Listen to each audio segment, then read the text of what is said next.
गर्मी लग रहा है सर, पानी चालू कर दिए सर। एक बार सर, पसीना आ रहा है सर, चक्कर आ रहा है सर, एक बार सर। पानी कब चालू होगा? गर्मी लग रहा है सर। गर्मी तो आपको भी लगता होगा, जाहिर सा बात है। अभी जस्ट पानी पिए, पूरा चक्कर आ रहा है, पूरा पसीना पसीना। थोड़ा पानी चालू करवा देते। भाई सर, टीयर गैस की व्यवस्था नहीं है, पूछो व्यवस्था आप लोग नहीं करके वाटर कलर। सर लाठीचार्ज कब होगा? लाठीचार्ज एक दो मार देते 20 तारीख को आया नहीं था मैं, घर पे बैठ के फोमो हो रहा था मुझे।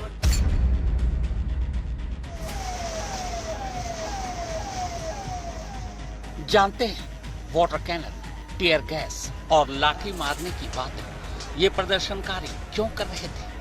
क्योंकि इन्हें पता था कि यही वो 3 चीजें हैं जो हर धरने प्रदर्शन और आंदोलन के आखिरी 3 हथियार होते हैं। चाहे वो धरना प्रदर्शन या आंदोलन किसानों का हो, वकीलों का, छात्रों का, सरकारी कर्मचारियों का, मजदूर संगठनों का, नेताओं का या विपक्षी पार्टियों का हो, या फिर कई बार तो खुद सरकार का हो। एक तय सीमा से आगे जाने से रोकने के लिए या बेकाबू भीड़ को कंट्रोल करने के लिए, कई बार हिंसक प्रदर्शनकारियों से निपटने के लिए अमूमन हमारे देश में यही 3 तरीके इस्तेमाल किए जाते हैं। यही बात हाल में देश के अलग अलग हिस्सों में हुए छात्रों और कॉकरोच जनता पार्टी के आंदोलन से जुड़े आंदोलनकारियों को भी अच्छी तरह मालूम थी।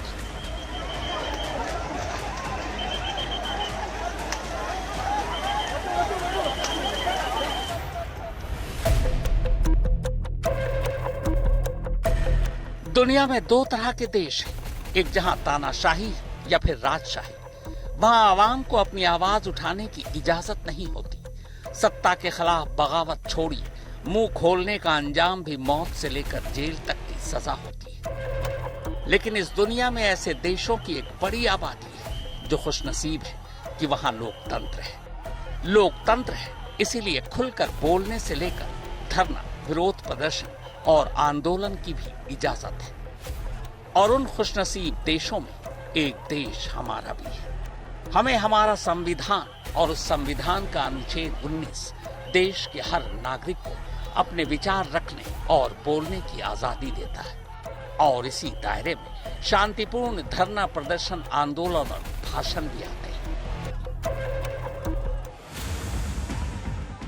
लेकिन छात्रों और कॉकरोच जनता पार्टी के आंदोलन के बीच से आई इन 3 तस्वीरों ने पूरे देश में इस वक्त एक बहस छेड़ दी है।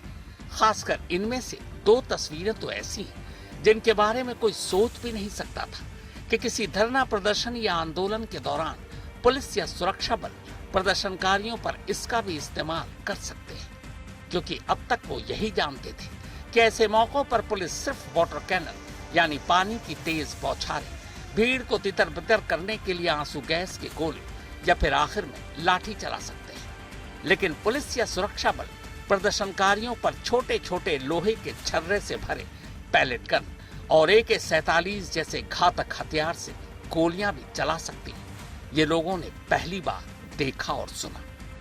पैलेट गन फिर भी इससे पहली बार 2010 में कश्मीर प्रदर्शनकारियों पर इस्तेमाल हो चुका था। लेकिन देश के इतिहास में यह पहला आंदोलन था जिसमें पुलिस ने छात्रों पर AK-47 से गोलियां दागी।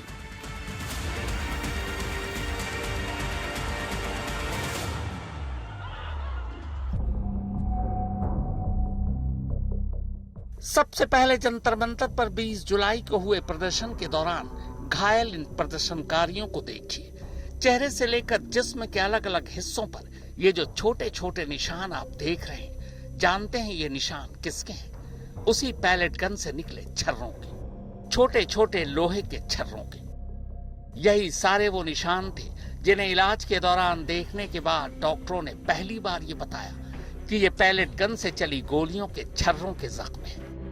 20 तारीख के प्रदर्शन में जो बच्चे घायल हुए थे उनमें एक नाम 19 साल के साहिल का भी है। और साहिल के शरीर पर जो जख्मों के निशान हैं वो ऐसा देख करके लगता है कि पैलेट गन जैसे किसी बंदूक का इस्तेमाल किया। तमाम सारे छर्रे जो हैं उसकी वजह से उसकी आंखों पर भी खतरा है। तो साहिल के मामा जो हैं अजय, आपने उसको पहली बार कितने दिन बाद देखा जब चोट लगी थी? सेम डे आए थे या बाद में आए थे? सेम डे आए थे।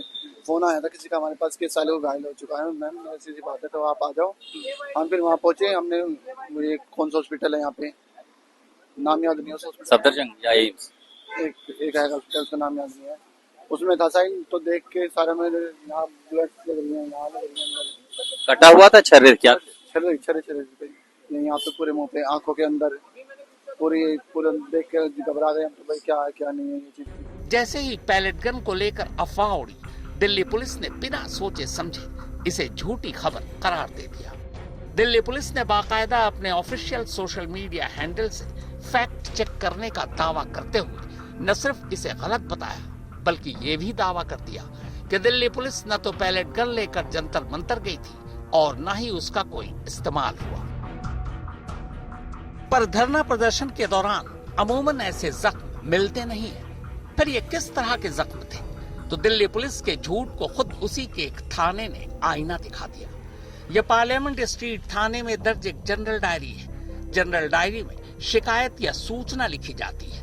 22 जुलाई की दोपहर 1:24 पर रैपिड एक्शन फोर्स का एक deputy commander Satish Kumar Sangwan general diary में एक सूचना लिखवाता है। यह सूचना ड्यूटी रूम में तब मौजूद सब इंस्पेक्टर ओम प्रकाश लिखते हैं। 3.5 लाइन की पूरी सूचना ये है। तो इस सूचना के मुताबिक रैपिड एक्शन फोर्स के डिप्टी कमांडर सतीश कुमार सांगवान की ड्यूटी 20 जुलाई को जंतर मंतर के जोन 1 में थी। उन्हें नॉर्थ डिस्ट्रिक्ट के डीसीपी राजा बांटिया के साथ अटैच किया गया था। सीजेपी प्रोटेस्ट में भीड़ पर काबू के दौरान डीसीपी के ही आदेश पर उसने नॉन इलेक्ट्रिकल शेल 55, इलेक्ट्रिकल 15, टेयर smoke granite, ARG 2BC 2 PP इस्तेमाल किया। यहाँ PP शब्द उसी पैलेट गन के लिए इस्तेमाल किया गया है। अब कमाल देखिए, दिल्ली पुलिस पहले पैलेट गन के इस्तेमाल को ही नकार देती है, फिर पैलेट गन के इस्तेमाल के पूरे 48 घंटे यानी 2 दिन बाद इसी पार्लियामेंट स्ट्रीट थाने में रैपिड एक्शन फोर्स की तरफ से ये कबूला जाता है कि दिल्ली पुलिस के डीसीपी के हुक्म पर उसने पैलेट गन का इस्तेमाल किया। अब इससे ऊपर का भी कमाल देखना है तो ये देखिए, ये दिल्ली पुलिस के वही नए पुलिस कमिश्नर अनुराग कुमार साहब हैं, जिनकी बाकी वजहों के साथ साथ सीजेपी के इस प्रोटेस्ट को बेहतर ढंग से हैंडल करने के लिए अचानक दिल्ली में उतारा गया। पुलिस कमिश्नर साहब सीजेपी प्रोटेस्ट के दौरान लगातार इसी पार्लियामेंट स्ट्रीट थाने में मौजूद थे, डीसीपी के दफ्तर में बैठकर लगातार हालात पर नजर रखने के लिए। और इसी पार्लियामेंट स्ट्रीट थाने में यह जनरल डायरी लिखी गई। अब सवाल यह है कि क्या पैलेट गन के इस्तेमाल को लेकर कमिश्नर साहब को कोई जानकारी नहीं थी? और उससे भी बड़ा सवाल यह कि क्या उन्हें पैलेट गन के इस्तेमाल को लेकर उन्हीं के थाने में दर्ज इस जनरल डायरी के बारे में ही खुद उनके अफसरों ने उन्हें कोई जानकारी नहीं दी, उन्हें अंधेरे में रखा? अब अगर ऐसा ही है तो जब कमिश्नर साहब को अपने थाने की ही खबर ठीक से न हो तो फिर बाकी का क्या कहें? अब आप सोच रहे होंगे कि पैलेट गन ही तो चलाया, बंदूक से गोली थोड़ी चलाई। पैलेट गन से कोई मरता भी नहीं, तो फिर इसे लेकर इतना हंगामा क्यों? तो पहले पैलेट गन के बारे में जान लीजिए। आम बंदूक से अमूमन एक बार में एक गोली निकलती है, लेकिन पैलेट गन के एक कारतूस में सैकड़ों छोटे छोटे छर्रे होते हैं। ये छर्रे आमतौर पर मेटल, खासकर लीड यानी शीशे के बने होते हैं। ये छोटे छोटे गोल दाने जैसे होते हैं। जब पैलेट गन का ट्रिगर दबता है तो कारतूस में मौजूद बारूद इन सैकड़ों छर्रों को एक साथ बाहर फेंकता है। इस तरह बंदूक की नाली से बाहर निकलते ही ये छर्रे आसपास एक बड़े दायरे में फैल जाते हैं। अगर पैलेट गन का इस्तेमाल आसमान की तरफ किया जाए तो नुकसान कम है, या भीड़ से एक खास दूरी बनाकर किया जाए तो भी नुकसान ना के बराबर है। लेकिन अगर ये करीब से प्रदर्शनकारियों पर चलाई जाए तो शरीर के नाजुक हिस्सों, खासतौर पर आंखों के लिए घातक हो सकता है, क्योंकि ये छोटे छोटे छर्रे होते हैं। लिहाजा अगर ये आंखों पर जाकर लगे तो आंखों की रोशनी भी जा सकती है। देश में पैलेट गन का पहली बार इस्तेमाल 2010 में जम्मू कश्मीर में हिंसक प्रदर्शनों के दौरान किया गया था। हालांकि पैलेट गन को आज भी बहुत घातक हथियार नहीं माना जाता। अभी जंतर मंतर पर इस पैलेट गन के छर्रों की गिनती जारी ही थी कि तभी अचानक बिहार से स्टूडेंट प्रोटेस्ट की एक और तस्वीर सामने आ जाती है। अगर सबूत के तौर पर यह वीडियो सामने न आता तो शर्तिया बिहार पुलिस कभी ये मानती ही नहीं कि उसने छात्र आंदोलन के दौरान छात्रों की तरफ AK-47 जैसे घातक हथियार से गोलियां चलाई थी। ये तस्वीर बिहार के सिवान की है, उसी सिवान की जो एक वक्त शहाबुद्दीन की वजह से सुर्खियों में रहता था। छात्रों और CJP के प्रदर्शन के दौरान एक पुलिस वाले के हाथ में ये AK-47 दिखाई देता है। ये पुलिस वाला सिर्फ AK-47 अपने साथ लेकर इस आंदोलन में पहुंचा नहीं था, बल्कि वीडियो में साफ दिखाई देता है कि वो इसी AK-47 से हवा में 2 राउंड गोली भी चलाता है। देश के इतिहास में किसी आंदोलन के दौरान AK-47 से गोली चलाने का ये पहला मामला है।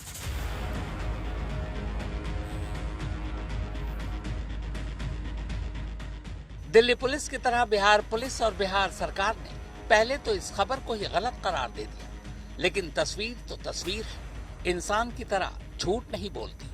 लिहाजा जब तस्वीरें आईना बनकर बिहार पुलिस के सामने खड़ी हो गई तो पुलिस को भी मानना पड़ा। फिर बिहार पुलिस की तरफ से कहा गया कि जिस पुलिस वाले के हाथों में ये AK-47 है और जिसने गोलियां चलाई वो सीवान के SP का सुरक्षा गार्ड था।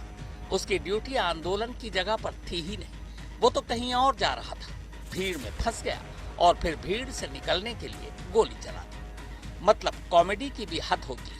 ऐसे सीरियस मैटर में भी बिहार पुलिस मजाक करने से बाज नहीं आ रही।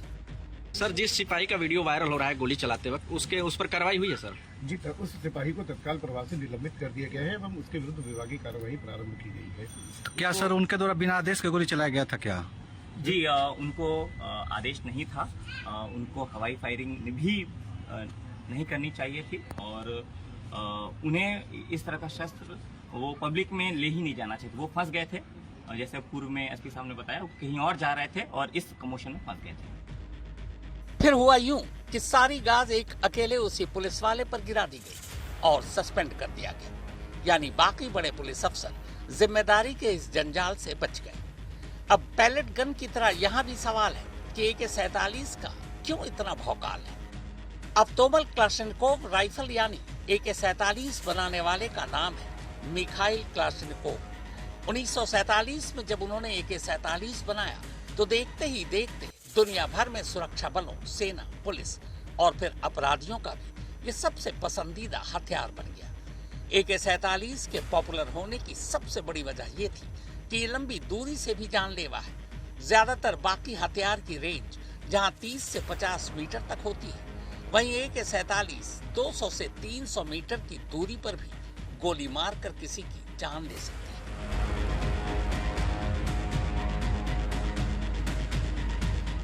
AK-47 गोली चलाने के 2 विकल्प देता है, S और R। अगर राइफल को S यानी सिंगल मोड पर रखा जाए तो ये कंट्रोल्ड फायर करता है, यानी इससे एक फायर में एक ही गोली निकलती है। जबकि अगर इसे R यानी रिपीट मोड पर चलाया जाए तो एक ही फायर में इसकी पूरी मैगजीन खाली हो जाती है। AK-47 की एक मैगजीन में 30 गोलियां होती हैं, यानी एक फायर में एक साथ 30 गोलियां निकलती हैं। हालांकि अब 2 मैगजीन वाली भी AK-47 आ चुकी है, यानी एक ही फायर में दोनों मैगजीन खाली, एक साथ एक फायर में 60 गोलियां। भारत में AK-47 का इस्तेमाल सबसे पहले सेना ने किया। इसके बाद अर्धसैनिक बलों, बॉर्डर से लगे राज्य और नॉर्थ ईस्ट के उग्रवाद प्रभावित इलाकों में पहली बार पुलिस को भी AK-47 को इस्तेमाल करने की इजाजत दी गई। मनीषा झा, सुप्रतीम बनर्जी, अंशुल सिंह और हिमांशु मिश्रा के साथ अरविंद ओझा, दिल्ली आज तक।